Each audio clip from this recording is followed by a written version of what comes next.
Bloomberg Audio Studios. Podcasts, radio, news. This is your weekly Washington Policy Pulse on the Balance of Power podcast. I'm Joe Matthew. Every Monday, Bloomberg Intelligence senior policy analyst and friend of the show, Nathan Dean, shares his weekly call on upcoming catalysts in the nation's capital. Listen for the most recent and relevant policy research from our team at Bloomberg Intelligence. Now with today's installment, here's Nathan Dean. Good morning and good afternoon, everybody. My name is Nathan Dean. I am a senior policy analyst with Bloomberg Intelligence here in the Washington, D.C. Bureau. I want to say welcome for joining us on the Washington Policy Pulse. And also for those of you who are listening via the Balance of Power podcast, welcoming you as well. This is the call where every Monday at 10 a.m. Eastern, we get together and we talk about what's going on this week. And speaking of what's going on this week, well, we are 5 days away from a partial government shutdown. I joke. It's actually the Department of Homeland Security is what we're talking about this week. Just had a client call earlier this morning and talking about this. And so I just wanted to give you my key thoughts on this. Is that, what is happening this week is we are debating about the funding of the Department of Homeland Security. It is one of the 12 appropriation bills that makes up the U.S. government. Those other 11 bills have all been passed, and that has been essentially funded the rest of the U.S. government up until September 30th. But for the 266,000 individuals that work for the Department of Homeland Security, their funding runs out on Friday. Now, there's been a lot of discussion about what's going to happen here. And I think on this call, we've talked about in the past that Immigration and Customs Enforcement, the ICE agency, already has $75 billion appropriated through it up until fiscal year 2029. So what the Democrats are pushing right now is a change of ICE tactics rather than levels of ICE funding. You have 5 days to figure it out. There's pretty much no agreement whatsoever on where to moving forward on this. And so either one of two things is going to happen. One is we're going to have a shutdown and the Department of Homeland Security will effectively shut down and then they'll have to figure this out. For what it's worth, the House is out next week. So is the Senate. The Munich Security Conference starts on Friday. And just being a little bit on the snarky side here, there are bipartisan members that are going to that conference. They don't want to stick around in Washington and deal with this when they should be in Germany eating schnitzel. So one of two things is going to happen. One is the department will shut down and those individuals who work for DHS are essentially going to have to work for approximately a week until Congress comes back and gets this done. Or they're going to kick the can with another continuing resolution, a 2 or 3 week continuing resolution, which is, I think, where both sides of this are going forward. For what it's worth, there is some discussion about potentially stripping ICE out of this and then doing it appropriations for individually for FEMA or Coast Guard or the Transportation and Security Administration, TSA. Too soon to tell on where we're going with that. My story, though, is that from the market perspective, this shutdown, if it occurs, isn't really going to have any market impacts.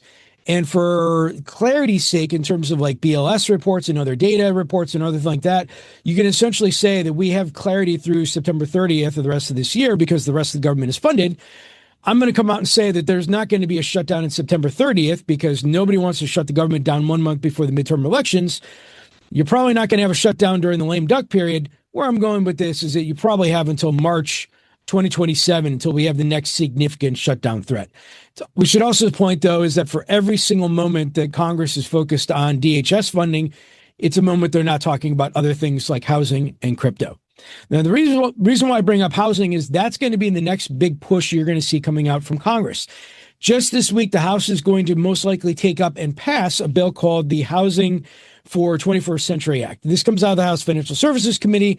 What you need to know about this is that, yes, it's part of President Trump's affordability push, but this bill in particular is pretty bipartisan, and it really doesn't have anything all there exciting for us who are looking at it from the equity market standpoint. It's not really going to do much things in terms of driving up new homes or whether it cuts some regulatory red tape. It actually makes things a little bit more, aims to make government bureaucracy a little bit more efficient. But this is going to most likely pass the House this week. The Senate has its own separate bill, and if you heard my discussion last week, you heard that the Senate Banking Committee has pushed crypto off for a month to deal with housing.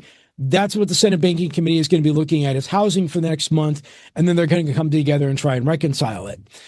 The thing about U.S. policy, and I know that we have a lot of non-U.S. investors on this call right now, the thing about housing policy you should note, though, is that it's not so much a federal issue, but rather it's a state and local issue. And it's almost like a third rail of U.S. politics, because when President Trump says, I want to make housing more affordable, are you doing that to the detriment of homeowners who see the value of their homes going down? Or are you trying to do this for individuals that don't have homes that actually want to see those home prices go down? You get the idea here, is that it's very difficult. And under the Biden administration, Vice President Kamala Harris was the one who was tasked with this. And a lot of people in Washington thought that this was a thankless role of tasking her with this because, A, the federal government really doesn't have all that much to do, and B, it's actually very difficult to get it right. It's a Goldilocks strategy, if you will. But one thing I do want to point out is just last week, Bloomberg News reported that there potentially could be an antitrust investigation of U.S. homebuilders. I would direct you to a note that my colleague Jennifer Reed wrote and put on the terminal. And she essentially said, and I'm just going to paraphrase here, is that, yes, you can launch an investigation, but it's much more difficult to actually prove an investigation or prove that actually antitrust allegations existed. The idea here is that this potential investigation, if it actually were to come out at this point, is more bark than bite. I'll defer you to Jen, though, on the specifics. So if you want to talk more about housing, contact me. I'll put you in with Jen or our housing analyst, Drew Redding. So let's talk about crypto a little bit. Just last week, we saw Treasury Secretary Scott Bessent testify to the House Financial Services Committee and Senate Banking Committee. I really didn't get much out of it. I watched all 5.5 hours of it. I really didn't get all that much. But a couple of interesting things I wanted to point out, especially in the volatility that we're seeing with Bitcoin at the moment. One is Treasury Secretary Scott Bessent reiterated that he's not going to go out there and, I'm paraphrasing here, use taxpayer dollars to purchase Bitcoin. Now, there is legislation out there from Senator Cynthia Lummis that would direct the U.S. government to purchase Bitcoin. It's not going to go anywhere.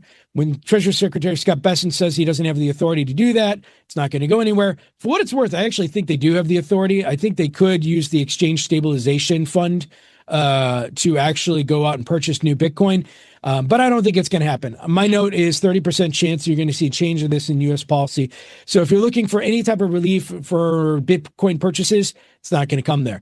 And then on the crypto side, like I just mentioned, Senate Banking Committee is working on housing. They've pushed crypto off. But Senator Lummis did state last week when she was doing a news interview that Senator John Thune, the majority leader, said that he would dedicate time to the Senate floor to this crypto bill sometime, quote unquote, in the spring. In my mind, that means April or May. So if you're looking for passage on this crypto market structure bill, you're looking at somewhere around April or May. I have a much more in-depth call. I did a video on the crypto policy of where we are. So if you have any more questions on that, just let me know and I'll direct you to that. A couple other things just real quickly. It's going to be a short call this week. A couple of things to keep in mind. On Wednesday, Prime Minister Benjamin Netanyahu from Israel is going to be coming to the White House. So if you're looking at geopolitical risk and specifically in terms of U.S.-Iran negotiations, our friends over at Bloomberg Geoeconomics actually put out their analysis just this morning on where they think things are going. But you may see some headlines tied to Wednesday's visit. We are also telling our clients just an update on the Supreme Court IEPA case. February 20th is the first date that the Supreme Court could come back unless they do an emergency or, non-scheduled release. But Holly Fromm thinks February 20th is the first date that you're going to see the Supreme Court could potentially come back and deal with tariffs. And then a little bit on the lighter side, the House is actually taking up legislation this week to create a new $2.50 coin to commemorate America's 250th anniversary. Our European friends know this, that we actually do have a dollar coin. It doesn't really go anywhere. I actually used one at the grocery store about 6 months ago, and the grocery store actually thought I was using fake currency. So that's pretty much why nobody uses coins at the moment. But anyway, House is going to take up a bill to actually try and mint a $2.50 coin. So smaller call today, shorter call today. But again, I want to say thank you for listening. If you have any questions, please feel free to reach out and we'll talk soon. Our thanks to Nathan Dean, Bloomberg Intelligence Senior Policy Analyst, bringing you the latest installment of his weekly Washington Policy Pulse.